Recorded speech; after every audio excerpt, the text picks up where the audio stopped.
This week on Emerge News Now, a first-of-its-kind report done by the Toronto chapter of the Chinese-Canadian National Council found more than 1,000 cases of anti-Asian attacks during the pandemic. And here's what else we are working on. The province prepares to move to Phase 2 of its vaccine plan in April. Who will be eligible? And we feature our final student athlete who talks about how they have been staying active during the COVID-19 pandemic. Emerge News Now starts right now. This is Emerge News Now with Kristen Wong, Matthew Chong, and Reese Martinez with sports. Anti-Asian hate crimes have become more frequent, according to a new study. The study by the Chinese-Canadian National Council's Toronto chapter found that 643 incidents were reported and analyzed between March 10, 2020 to the end of the year. The report is called A Year of Racist Attacks, Anti-Asian Racism Across Canada 1 year into the pandemic, and it was released 1 week after the deadly shooting in the United States that took the lives of 8 people, including 6 Asian women. According to Global News Toronto, of the people who reported anti-Asian attacks, 73.4% involved verbal harassment, 10.7% claimed that there was physical force, aggression, or unwanted physical contact, 10% said they were coughed or spat on, and 3.9% claimed they experienced anti-Asian vandalism.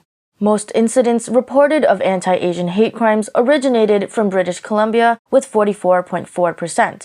Ontario came in second with 39.6%, and Quebec had the third most incidents in Canada at 6.5%. Ontario's progressive conservative government delivered its second budget during the pandemic. Here are just some of the highlights. According to Global News Toronto, the government announced on March 24th that the budget contains $186.1 billion in spending, with $6.7 billion for pandemic-related measures.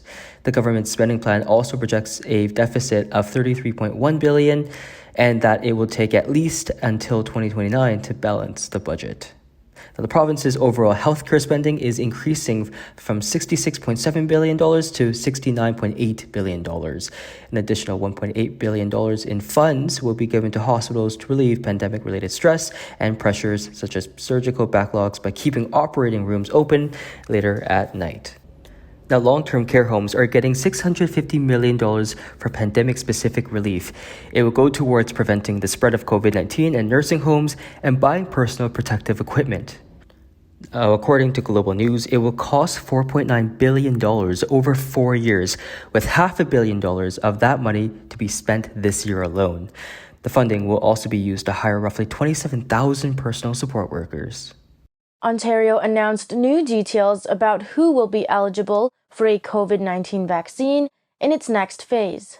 According to CTV Toronto, anyone over the age of 50 living in COVID hotspot neighborhoods, various frontline workers, and people with various health conditions will soon be eligible to receive a vaccine as part of Phase 2 of the province's vaccine plan.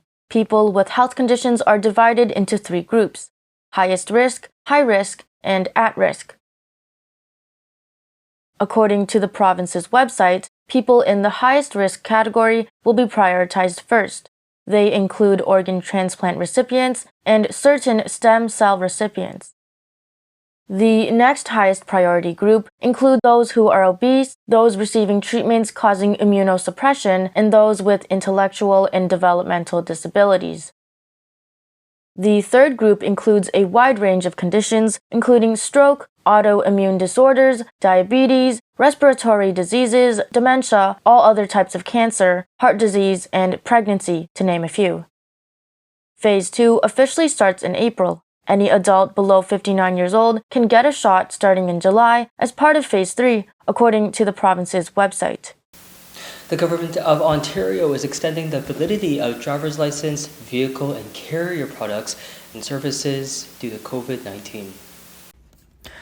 According to the Ministry of Transportation, driver's licenses and vehicle validation stickers that expired on or after March 1st of last year will continue to remain valid and legal past its expiry until further notice.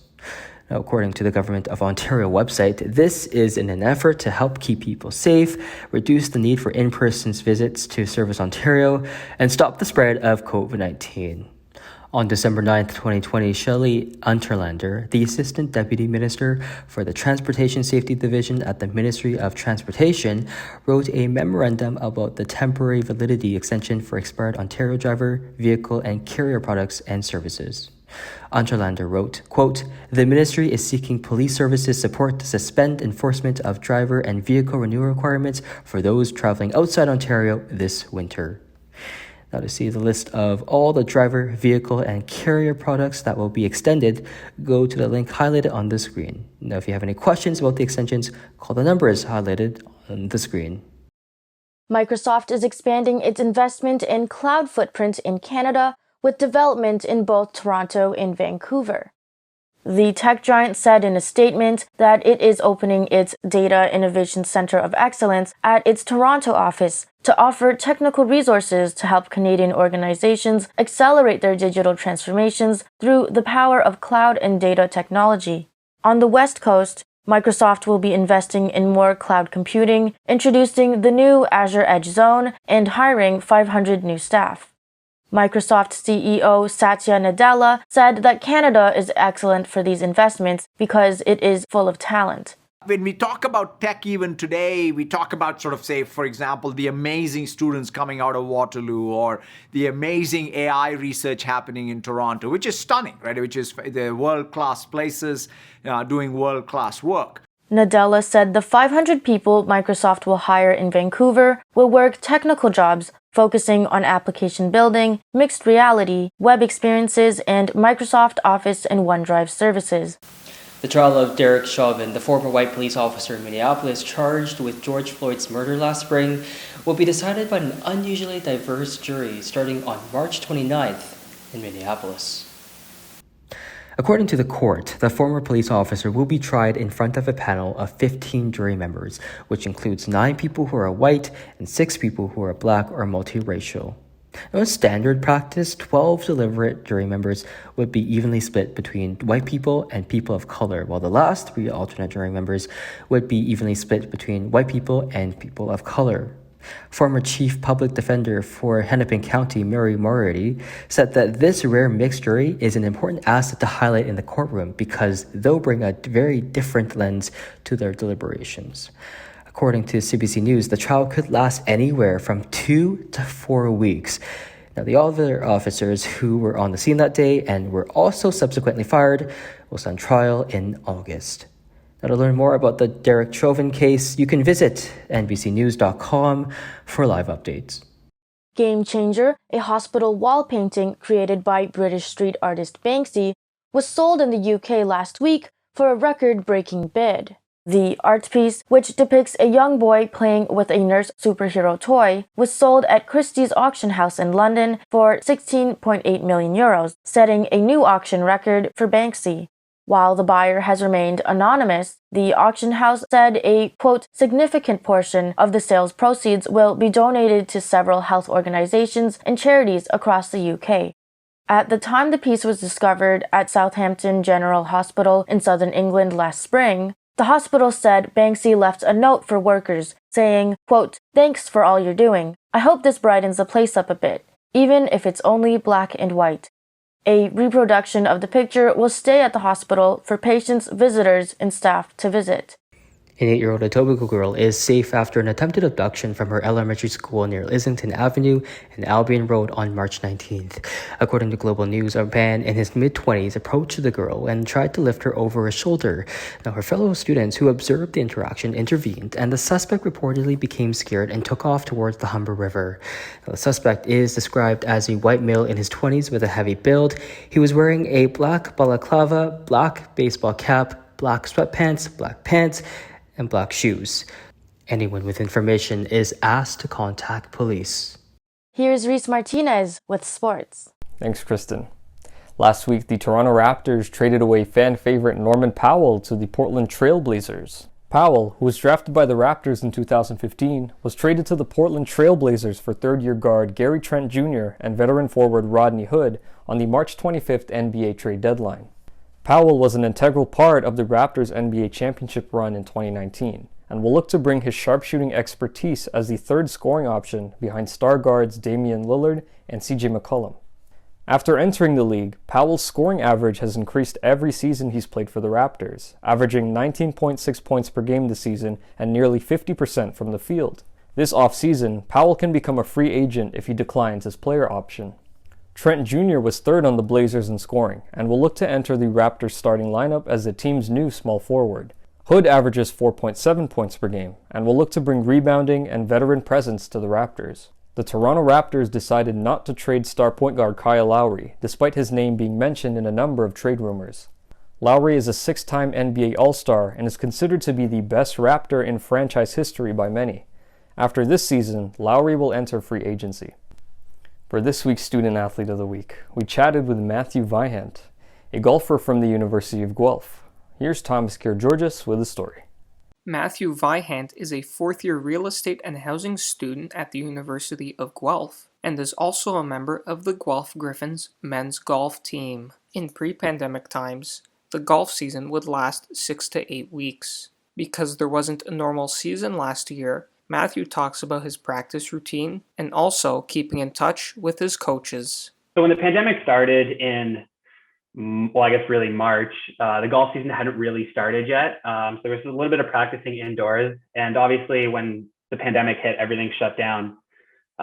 So there was not a lot of practice for the first month or so, but luckily golf was one of the few sports where you could be outdoors and you could practice social distancing at all times and still be able to play the sport. Most other sports, you aren't that lucky.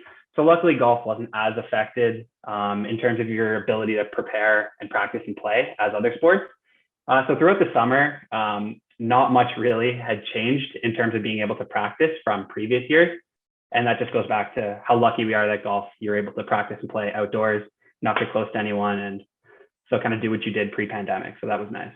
Our head coach, Tim O'Connor, he preaches that he doesn't really want to affect or try to change your game all that much. We got to be who we are as golfers for 16, 17, 18 years, how we did it. So he's not much, or he's an advocate for not really changing how you play, but he was great with kind of sending out occasional things about like mental performance, things like that. And then our strength and training coach, Brooke Benny, he was fantastic in terms of sending out on like a monthly or every few months, sending out workout plans that we could do at home, or depending on where you live, if you have access to a gym or gym equipment. So that was a really great way over the winter and really during all of COVID, giving us great ways to stay fit and stay active, even though we can't be together. At the very start, there was a little lack of the competition aspect. Obviously tournaments resumed kind of later in the summer when everyone kind of figured out what was going on and how we could run and operate tournaments effectively. But I think missing the competition, and definitely this year with all university sports being canceled, missing that team competition, that was really unfortunate. But I mean, at the end of the day, safety first. So I get that. So I think just missing the competition, just missing kind of the team camaraderie, seeing everyone on a weekly, daily basis, something I'm really looking forward to getting back to, hopefully next year. Again, going back to just kind of being with a team, whether that's the road trips out to Ottawa, to play those tournaments, doing like the long weekends, just laughing on the team van, things like that. It's just a really great team aspect that you get as a Guelph Griffins golf member, really any Guelph Griffins team member. So I think that's really fantastic. And I'll remember that for the rest of my life. Thomas Georges, ENN, Toronto. Last week, Guelph Humber's fourth-year public relations students completed their final assignment by completing a live team-based competition. The pitch, which took place on March 23rd, centered around 8 PR students who were given the task to create COVID response PR plans for high-profile clients.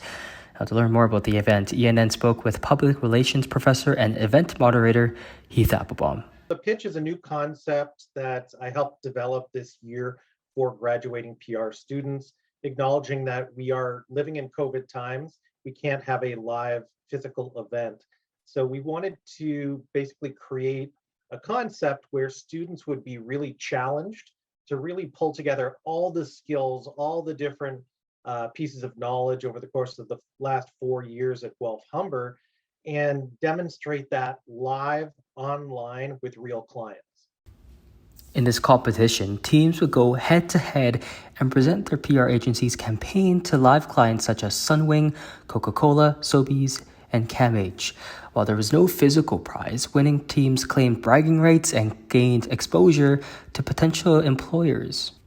Angela Frangos, a representative from MEM PR agency, is a member of one of the 4 teams to win the competition. After the event, she claims that teamwork was one of the key skills she had taken away from her experience.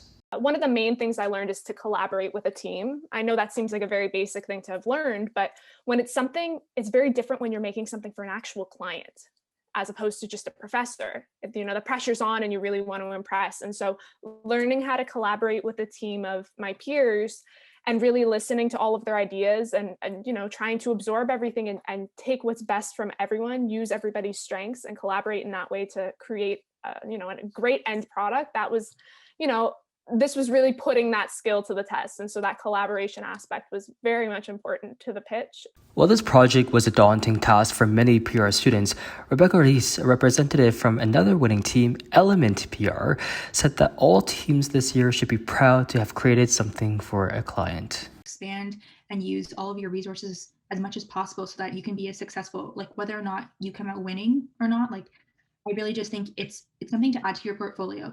Win or not, you're able to say, I developed something for someone, and even though it wasn't a success, I think it could be a success because you can always learn from it after. While there is no decision yet if next year's semester will be held online or in person, Applebaum expects to continue using the pitch competition format as the final undergraduate PR assignment. It's going to be fun, it's going to be challenging, and the bar was set really high. So the students this year really blew it out of the water, exceeded expectations, and the clients were incredibly impressed with the caliber of work that Guelph Humber students delivered. So my message to students for next year is you better be ready because the expectations are high, but you're going to really learn from the experience, working with a real client, solving a real world business issue. And it's something to look forward to. It's the bottom of the hour, time for the top of the news. The 15-person jury that will decide the fate of Derek Chauvin, a former white Minneapolis police officer charged in George Floyd's death, will include 9 people who are white and 6 who are black or multiracial, according to CBC News. The former officer is charged with murder and manslaughter in Floyd's death on May 25, 2020. Chauvin pressed his knee against Floyd's neck for about 9 minutes while he was handcuffed and pleading that he couldn't breathe. The video seen around the world set off protests across the U.S. and the world. Plus, a recent study by the Chinese Canadian National Council Toronto chapter found that 643 incidents were reported and analyzed between March 10th of 2020 to December 31st, 2020. According to Global News Toronto, 73.4% involved verbal harassment. 10.7% of the people who reported anti-Asian attacks claimed that there was physical force, aggression, or unwanted physical contact. Most incidents reported originated from British Columbia with 44.4%. Ontario came in second with 39.6% of anti-Asian hate crimes occurring in that province. And adults over the age of 50 living in COVID hotspots, various frontline workers, and people with various health conditions will soon be eligible to receive a vaccine as part of Phase 2 of the province's vaccine plan. According to CTV Toronto, Phase 2 officially runs from April to July.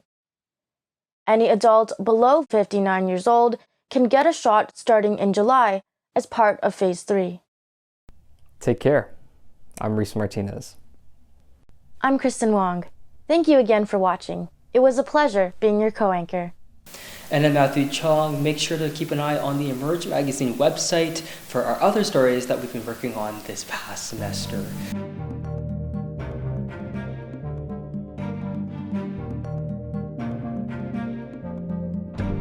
So, from all of us on the news team, thank you for watching. Make it a good one.